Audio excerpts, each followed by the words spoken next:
유동규 전 본부장이 어제 유튜브에서 이른바 2015년 1월 6일부터 16일까지 왜 호주, 뉴질랜드 출장을 고 김문기 씨와 뭐 이렇게 등등해서 떠나지 않습니까? 그건 이제 김문기 모른다 이것과 관련해서 이재명 대표는 허위사실 공표, 공직선거법 위반 혐의로 이것도 이제 본 재판이 지난주에 스타트가 되지 않았습니까? 유동규 전 본부장 어제 유튜브에서 이렇게 주장했습니다. 한번 보시죠. 자, 4-5시간 정도 코스를 돌았습니다. 3사람이서 돌았어요. 3사람. 유동규, 이재명, 당시 성남시장, 그리고 고 김문기 씨 이렇게 3명이서 4-5시간 정도 코스를 돌았어요. 호주라는 곳은요, 캐디가 없습니다. 동반자들끼리 친밀성이 좋아질 수밖에 없어요. 당시 김문기가 준비를 많이 했더군요. 서포트하고요, 카트도 몰고요. 시장 이재명하고 많은 얘기를 했습니다. 라고 이야기하면서 또 이런 얘기도 했습니다. 디테일하게 얘기를 했어요. 16번 홀쯤 가서 11번 홀로 유턴을 했어요. 이 일행이. 그러니까 뭐 지적을 받았을 거 아니겠습니까? 16번 홀 쳤으면 17번 홀로 가야 되는데 11번 홀로 거꾸로 간 거예요. 그러니까 누군가가 막 지적을 했을 거 아니겠습니까? 그때 이 일행이 일본어로 미안하다. 일본 말을 하면서 일본 사람인 척했다. 그래서 그때 막 재밌어가지고 허벅지를 꼬집으면서 웃음을 참았다. 화기애애하게 재밌게 골프 쳤던 기억이 난다. 그런데 왜 이재명 대표님은 고 김문기 씨를 모른다고 하십니까? 뭐 이렇게 주장을 한 것이죠. 그거 뭐 준비된 게 있습니까? 한번 볼까요? 16번 홀, 11번 홀. 이게 무슨 얘기냐면 이렇다는 거죠. 저 16번 홀에서 저 3분이 골프를 치다가 17번 홀로 갔었어야 되는데 거꾸로 골프를 더 치려고 11번 홀로 간 거예요. 더 치려고. 그러니까 지적받으니까 일본어로 미안합니다. 일본인 사람인 척까지 했다. 글쎄요, 김수경 교수님, 유동규 전 본부장 저 워딩은 어떻게 좀 평가하십니까? 굉장히 구체적인 상황을 이야기하고 있죠. 호주에서 이제 골프를 칠 때 캐디가 없이 다녀야 되기 때문에 그 같이 다니는 사람끼리 굉장히 더 가깝게 있을 수밖에 없었고 그날 있었던 해프닝까지 아주 자세하게 얘기를 하고 있잖아요. 뭐 일본어로 마치 일본 사람인 척 했다라는 이런 구체적인 정황들은 정말 소설로 쓸 수는 없는 이야기들이죠. 진짜 있었던 일이기 때문에 할 수 있는 말들이라서 지금 유동규 씨가 말해주고 있는 여러 가지 구체적인 진술들이 과연 정말 이재명 대표가 당시에 김문기를 몰랐을까? 몰랐을 리가 없다라는 것을 계속해서 이제 보여주고 있다는 생각이 들고 계속해서 이제 이재명 대표 측에서는 뭐 그런 일이 있었는지는 모르겠지만 어쨌든 내 기억에 없다라는 것으로 이제 일관을 하고 있죠. 주관적 인지의 영역을 어떻게 증명할 거냐? 그건 증명할 수 없다고 하는데 당초 저 출장자 리스트에 김문기 씨가 없었고 다른 사람이 있었죠. 다른 사람이 있었는데 이재명 시장님이 당시에 모르는 사람이랑 출장 가는 거 불편해하니 김문기를 넣어라 해서 김문기 씨가 들어간 거거든요. 그렇다는 거는 이미 알고 있는 사이였을 가능성이 높고 뭐 저 일화뿐만이 아니라 앞으로 유동규 씨가 아마 굉장히 자세한 일화들을 다 이야기할 거예요. 그런 정황들이 모여서 과연 이재명 당시 성남시장이 김문기를 몰랐다고 하는 게 말이 되냐 이걸 아마 법정에서 객관적으로 판단하게 될 거기 때문에 거듭 말씀드리지만 이게 단지 이재명의 뇌 속에 김문기라는 석자가 있냐 없냐는 당연히 증명할 수 없죠. 그걸 보는 게 아닐 거다. 법정은 그런 정황들을 구체적으로 보게 될 것이라는 생각이 듭니다. 자, 알겠습니다. 어쨌든 유동규 씨가 저렇게 어제 유튜브에서 얘기한 것은 어디까지나 유동규 이분의 일방적인 주장인 상황이니까요. 그 부분도 감안해서 시청을 해주시면 좋을 것 같습니다. 자, 유동규 전 본부장 어제 유튜브에서 또 이런 얘기를 했습니다. 고 김문기 씨 이야기하면서 자, 고 김문기 씨 검찰에서 상당히 시달렸다. 이재명 대표가 최소한 이 김문기 씨가 극단적 선택을 한 이후에 문상 정도는 가질 수 있는 것 아닌가라고 생각했는데 끝내 오지 않았다. 문상은커녕 산타클로스 옷을 입고 춤추며 방송에 나올 일인가 싶었다. 뭐 이런 얘기를 했는데요. 실제로 지난해가 아니군요. 2021년 12월 24일 이재명 대표 부부 이런 모습이 영상으로 공개가 된 바 있었습니다. 보시죠.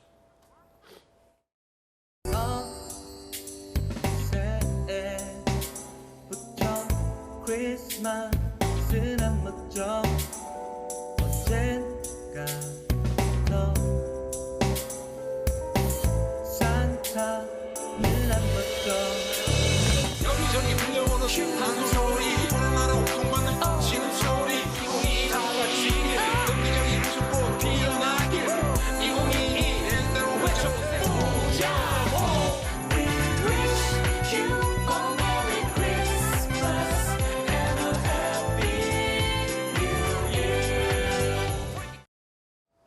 그러니까 유동규 씨는 이런 얘기를 하고자 한 것 같아요. 이제 2021년 10월 10일에 민주당 대선 후보로 이재명 대표가 확정이 되고 유한기 씨가 극단적 선택을 한 건 12월 10일, 김문기 전 차장이 극단적 선택을 한 건 2021년 12월 21일. 그리고 이재명 대표가 그 다음 날 주영진의 뉴스 브리핑인가요? 거기 출연해서 김문기 몰랐다 이 발언을 하기 시작하죠. 그리고 12월 24일 날 김문기 씨의 발인 날이었습니다. 발인. 근데 그 발인 날 이재명 대표 부부의 아까 조금 전 보신 그 산타클로스한 그 복장을 한 그 영상이 게시가 된 겁니다. 공개가 된 거죠. 촬영은 그 전에 한 거랍니다. 근데 24일 날 발인 날 공개가 된 겁니다. 자, 장현주 변호사님 어떻습니까? 유동규 전 본부장이 뭔가 작심한 듯 굉장히 디테일한 정보들을 뭐 방송 등을 통해서 쏟아내고 있는데요. 좀 어떻게 듣고 계시는지요? 사실 유동규 전 본부장이 유튜브를 통해서 여러 가지 폭로성 주장들을 하고 있는데요. 그 진술 자체가 뭐 정치적으로는 파급력이 얼마나 미칠지는 모르겠지만 적어도 법적으로는 그 전까지 해왔던 이야기들과 큰 틀에서는 차이가 없는 뭐 이야기다라고 평가할 수 있을 것 같습니다. 특히 법정에서 나오는 얘기들 그리고 특히 이 공직선거법 재판과 관련해서 검찰이 이미 재판부에 그 제출한 증거 속에는 그런 골프를 같이 쳤다든가 뭐 호주 출장을 같이 갔다 왔다라든가 이런 내용은 이미 다 제출되어 있습니다. 그렇기 때문에 유동규 전 본부장이 뭐 상세하게 골프 쳤을 때 일화 등을 지금 폭로하고 있는데요. 그거 자체가 뭐 큰 틀에서는 뭐 엄청난 영향력을 미칠 증언으로 보긴 어려울 것 같고요. 다만 3월 31일에 유동규 전 본부장이 이재명 대표의 그 공직선거법 위반 재판에 직접 증인으로 나와서 진술을 한다고 합니다. 아마 그 증인 신문 과정에서 비슷한 류의 이야기들을 할 가능성이 높고 그것을 유튜브를 통해 예고편으로 봤다라고 해도 뭐 크게 다르지 않을 것 같습니다. 다만 우리가 여기서 꼭 강조해야 될 것은 아까 조정우 의원님도 말씀 주셨지만 유동규 전 본부장은 피해자가 아닙니다.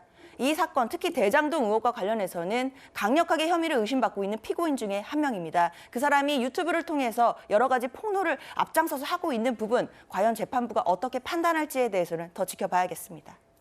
근데 유동규 본부장에 대해서 뭐 영시할 이유도 없지만 그분이 지금 자기의 혐의가 추가되고 있는데도 불구하고 진실을 털어놓고 있다. 그래서 신빙성이 높다라는 건 법적으로 충분히 고려가 되고 평가가 될 부분이라고 생각을 하고 또 유동규 본부장이 돌아선 계기에 대해서 김문기 씨에 대한 그 뭐 발인에도 뭐 장례식장도 가지 않았다 이런 예. 얘기 있었지 않습니까?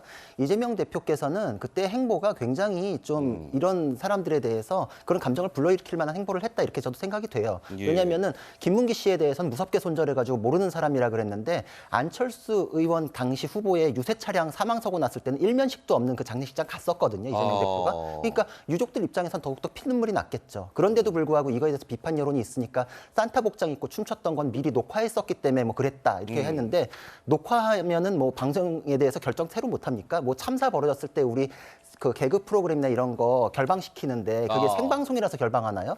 그때마다 이 판단이라는 게 있는 건데 아무 관심도 없고 자기 선거에 대한 영향만 생각하고 선거에 이게 방영되는 게 유리하겠지. 김문기는 개인 한 명 아닌가 이런 생각들이 연결됐다고밖에 볼 수 없거든요. 이거에 대해서는 정치적으로도 주변 사람들에 대해서도 사실 도리도 못 지킨 거 아닌가 싶습니다. 알겠습니다. 자, 조정원 의원께서 한 말씀 하시겠다고요. 아까 그 뉴스 나왔을 때 그 골프장에서 골프장. 예. 이제 백 후퇴하면서 이제 일본인처럼 미안하다고 했다. 소위 스미마생 했다는 건데요. 그러면서 킥킥 웃었다고 하는데 이게 진짜 이재명 대표에게 사실인지 한번 물어보고 싶습니다. 정말 공인으로서 예. 현직 시장이었지 않습니까? 해외 나가서 그런 행동을 하는 것 정말 참을 수 없는 부끄러움이라고 생각합니다. 이런 분이 며칠 전에 또 한일 관계 개선을 위한 안이 발표되었을 때 물론 아쉬움이 많은 아니지만 정색을 하고 나와서 이게 맞냐라고 하시는 그 모습을 보면서 와, 1인 다역 정말 잘하신다라고 생각하고요. 예. 정말 이런 정도의 인식과 국제적인 정서와 도덕적 기준을 갖고 있는 분이 대한민국을 대표했었을까? 할 수 있을까? 하는 질문입니다. 이재명 대표님, 이건 제 질문입니다. 진짜 골프 치시면서 일본인 흉내 내신 게 맞는지 예. 질문 드리고 싶습니다. 네, 질문 드리고 싶다. 뭐 이런 말씀이시고요.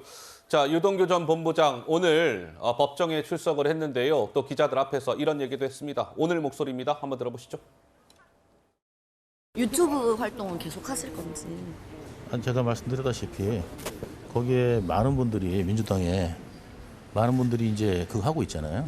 의원들 다 패널로 나오셔서 방송도 하고 일방적으로 매도하고 하시는 상황인데 제가 지금 재판과 관련 없는 주변 이야기를 하는 것이 또 못하게 한다. 이거는 너무 비민주적인 거 아닌가 싶습니다.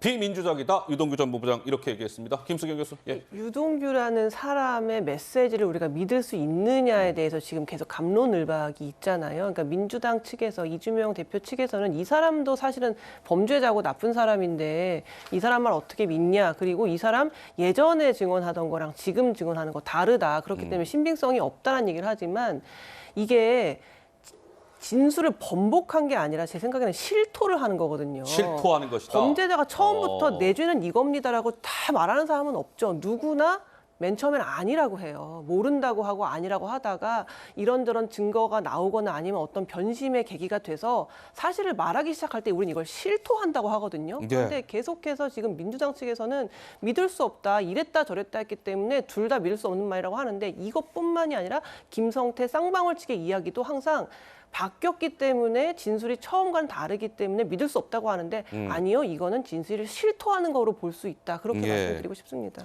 알겠습니다. 자, 이런 가운데 이화영 전 평화부지사, 경기도 평화부지사에 대한 대북 송금 이런 부분과 관련된 지금 재판이 진행되고 있는데 어제도 이 전 부지사에 대한 재판이 있었습니다. 그런데 증인으로 나온 사람이 그래픽 좀 주시죠. 이렇게 얘기를 했습니다. 이 증인은 누구냐면 쌍방울그룹의 중국 지린성 공장 직원입니다. 이분이 어제 재판에 증인으로 나왔어요. 그리고 나서 이제 이런 겁니다. 2019년 1월 17일 당일날 중국 선양에서 수행을 했다 이겁니다. 누구를 수행했느냐? 김성태, 이화영 이런 분들을 수행했다 이거예요. 그리고 나서 1월 17일 날 무슨 일이 있었냐면 쌍방울그룹과 북한 간에 경제협력 합의서 협약식이라는 게 진행이 됩니다. 스마트팜 비용 그 500만 달러 있잖아요. 그거를 쌍방울이 대납하기로 협약을 체결하는 그겁니다. 그거. 그리고 그날 당일에 또 저분들이 저녁 식사를 해요. 쌍방울, 경기도 관계자, 북한 인사들 동석을 합니다. 자, 그런데요. 이 그래픽에 지금 중간에 저 협약식이라고 쓰여져 있죠. 저 잘 봐주시면서 그래픽이 넘어갈 겁니다. 저 협약식에서. 이 증인이 이렇게 얘기합니다. 2019년 1월 17일 북한과의 경제협력 협약식에 이화영 당시 경기도 평화부지사와 경기도 공무원들이 참석해서 박수를 쳤다. 라고 얘기합니다. 그러니까 이 증인 얘기는 아니 이화영 부지사가 지금 대북송금 이런 거 모른다고 하는데 모를 리가 없습니다. 박수까지 쳤는데요. 이런 취지의 주장인 것이죠. 그래픽 또 돌려보죠. 아까 그 만찬 나왔잖아요. 만찬. 그 만찬. 2019년 1월 17일 만찬에서 김성태 회장님이 건배를 제의할 때, 그러니까 김성태 회장이 건배를 제의할 때 형님 덕분에 큰 돈을 쓴다. 형님이 없었으면 절대 이런 돈 안 쓴다고 했다. 여기서의 형님은 누굴까요? 이화영 평화부지사를 일컫습니다. 구자령 변호사님, 어떻습니까? 어제 저 증인의 이야기는요? 그 동선이 객관적으로 확인되는데 거기에 참여를 했던 사람의 진술이기 때문에 이게 또 부합한다 이렇게 볼 수 있거든요. 그리고 이화영 평화부지사는 지금 아예 자기가 개개의 방어가 안 되기 때문에 전체적으로 아예 모른다. 그러니까 지금 그런 거는 방어를 아예 포기했다고까지도 볼 수 있는 거거든요. 지금 여기서는 뭐 형님, 동생 하면서 술도 먹고 밥도 먹고 사진도 있고 뭐 같이 뭐 여행도 가고 이런 게 다 지금 확인이 되는데 갑자기 대질조사에서는 회장님 이래서 존댓말하고 아예 모르는 사람 취급을 해버리니까 지금 이화영 평화부지사 쪽에서는 객관적으로 하나로 연결되는 방어 논리 그 스토리 자체도 없는 상황입니다. 아하. 이런 상황에서 김성태 회장이 얘기를 하고 그 측근들이나 수행을 했던 직원들이 자기의 또 혐의가 올라가는 내용들, 이분도 지금 외국환거래법 위반의 공범으로 지금 입건이 돼 있거든요. 예. 그런데 자기가 거기에 같이 움직여서 관여를 했습니다. 그런데 그때 모임에서 이런 얘기가 나왔습니다. 라면서 아하. 증언을 한 것이기 때문에 신빙성이 굉장히 높은 것이고 이화영 평화부지사 쪽에서는 저렇게 그냥 무턱대고 모른다는 거 가지고는 절대로 그걸 깨기가 어렵습니다. 알겠습니다. 이번 아이템을 정리하면서 분명히 좀 하고 가죠. 아까 유동규 전 본부장의 뭐 이런저런 얘기는 유동규 전 본부장의 일방적 주장이라는 거. 또 하나, 이 대북송금 관련해서 이화영 평화부지사는 난 일절 관여한 바 없다 이렇게 적극 부인하고 있다는 점 말씀드리면서 저희가 준비한 두 번째 주제로 넘어가겠습니다. 만나보시죠.